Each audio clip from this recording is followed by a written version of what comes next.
দুলা ভাই কাঁদছে দেবো আব্বা কি রে?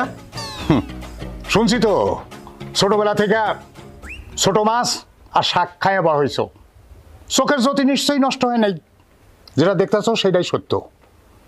মানে কি? মানে আমার কাছে কোনো বিকৃত দ্রব্য বা বিকৃত জিনিস এবং বিবাহিত মেয়ে সমান। আমি কোনোটাই ফেরত নেই না। অবশ্যই ফেরত দিবেন, ফেরত দিতে বাধ্য আপনি। আমার 8 লাখ টাকা গায়েব করে দিচ্ছেন আপনি, 8 লাখ টাকা মাইনে দিচ্ছেন। এত সহজ? হ্যাঁ, আপনি ফেরত দিবেন না, লাগলে আপনার মাই আর এই খুঁটির লোকে বাইন্দা দিয়ে আমি যাবো গা। কি মনে করছেন?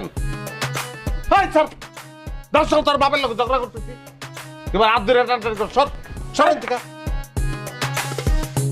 তোমার মেয়ের ধাক্কা দাও কেন? এখন যদি মায়া কোলের উপরে বহায়া তারপর দুধ ভাত খাওয়ান। জি না, আমার বাড়িতে দুধ ভাত খাইবো না।